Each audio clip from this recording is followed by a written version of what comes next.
Webb is back. Man, I was worried about this game. You know, I was kind of like, man, we need some momentum going into the bye week and then into Georgia. Really worried about it. Wisconsin got the ball first. They had a first down. Then LT Overton sacked the quarterback, stopped the drive. Bama gets it. We go 3-and-out. We had a false start penalty that kind of got us. We didn't get the first down because of it. 4th and 2, kicked it. Wisconsin got it. They started driving the ball. I started getting nervous. Then Bray Hubbard picked it off. Amazing, amazing, amazing. Then we drive the ball all the way down. We get 4th and 1. They do kind of an end around to Bernard, and he gets the touchdown, which was huge, huge, because we were having a little bit of trouble running the ball. That was a all game kind of a thing. That's something we definitely got to improve on. But then Wisconsin gets it back. Rousseau sacks. And then Simmons sacks Wisconsin into the drive again.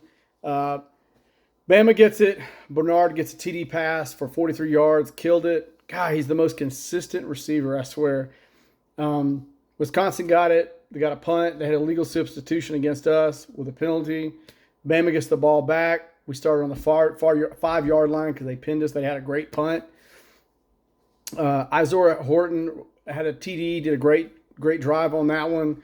Wisconsin got it, ran out the clock, went to halftime. Bama gets it back after half. We do a flea flicker. First play, Williams gets a TD, 75-yard. I mean, he was a dump pass. Great blocking. 5 linemen out there. He runs, gets a touchdown. Then we kick off to Wisconsin. They return it for a touchdown. That speedster got it. We didn't block well. It was horrible. At that point, it was 28-7. Bama gets it back. Williams gets a 41-yard TD. I mean, just bullet. 35-7. It was great. I will say passing, we were on a tear. Wisconsin got it. Hubbard got a second INT at the 18-yard line, roughly thereabouts. Bama gets it back. Williams had another touchdown. Boom, right in the chest, drops it. It was like, oh, I just don't think he was concentrating. That was kind of a tough pill. We got the field goal, 38-7. Wisconsin gets it back. No points. Pierre comes off the side, sacked him. We get it back. We go 3-and-out. Brooks, another wide receiver, he's up and coming. Guy's really good. Dropped a pass. It was like, ugh. And we were on the move that go. Wisconsin gets it back. They score a 7-yard TD on a perfect pass. I mean, it was a perfect pass. Basically, we had Jefferson. He was there with him. He couldn't swat it away. They were, stride for stride with it, 38-14. Then Bama goes 3-and-out. Matt comes in. Or sorry. He did not come in at that play. Simpson had it, but he had a bunch of backups. Didn't go well. Then Matt comes in, 3-and-out again. Wisconsin got it back into the game. Some observations. Ty Simpson had 4 touchdowns. He could have had 5. If it weren't for the 2 drops, he'd have had 5 TDs. He was 24 of 29, 382 yards. Amazing, amazing day. Hitting all cylinders. Now, I will caveat that with the big difference was the offensive line. I was counting it almost every snap. He was getting 3.8 seconds every time to scan downfield. He wasn't running for his life. He could stand in the pocket. He could set his feet. Even when he ran, he could set his feet and chunk it. So that was a huge difference in this game. Williams had 5 catches, 165 yards, and 2 TDs. The biggest one was the little flea flicker dump pass for about 10 yards that he ran 75 yards. Also, Bernard had a great day as well. He looked great. The total yards were 445. And pass for 3-2, obviously, and the rushing, this was very worrisome to me. I mean, great. Hey, hats off. Celebrate this game for 24 hours. The thing that I circled, we got 63 yards rushing. That is very concerning. Going into Georgia, they're going to look at that. They're going to pin their ears back, and they're coming. They are going to come after Ty Simpson. So you got to be balanced, and that should be a point of emphasis going into this bye week. We have got to get more running yards.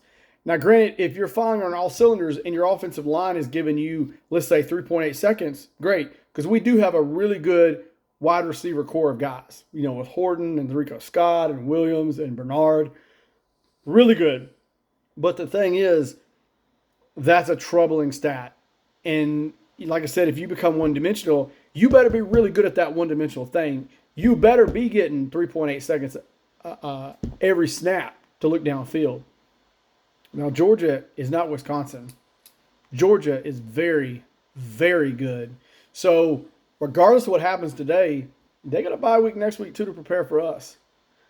You don't think they're not going to pin their ears back, and come after us, and that's very concerning. When we can't get more than 63 yards on the ground, that's very concerning because if we come one dimensional and they've got a good pass rush and they get that pass rush on us, that is very concerning.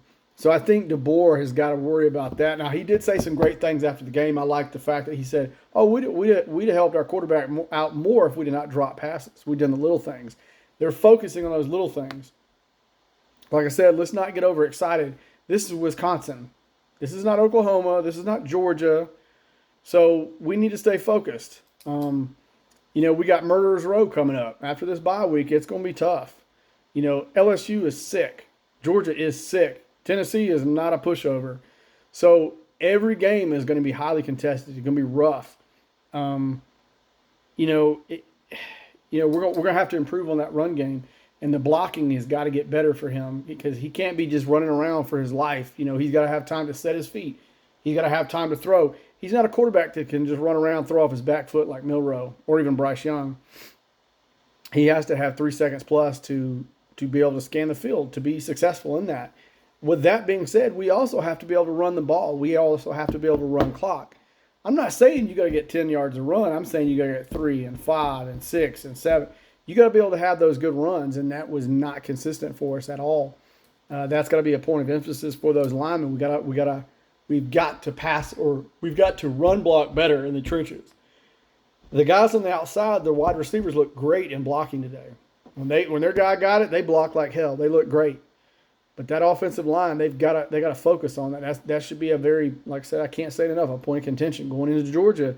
You got to be able to run a little bit. You may not have to be able to get 200 yards on the ground, but you got to get 100 yards. You got to get that 100 to 120, as well as passing. That's a big thing. So that's a point of contention. But love the performance today. I thought they did great. I thought Ty Simpson had another great game. Thought he was out there. He was firing on all cylinders, no picks.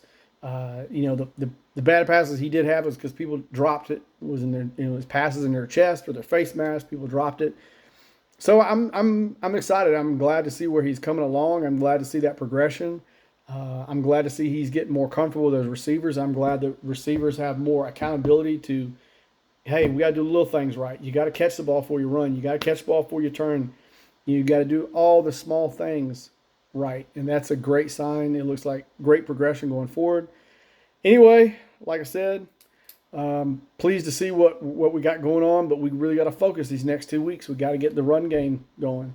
We got to get the run blocking to where it needs to be. Pass blocking was great, but then again, you're facing a Georgia defensive line, not a Wisconsin one. So great, guys. Celebrate for 24 hours, then quit the rat poison. You got to get back to work. Anyway, Ty Talk Web is out.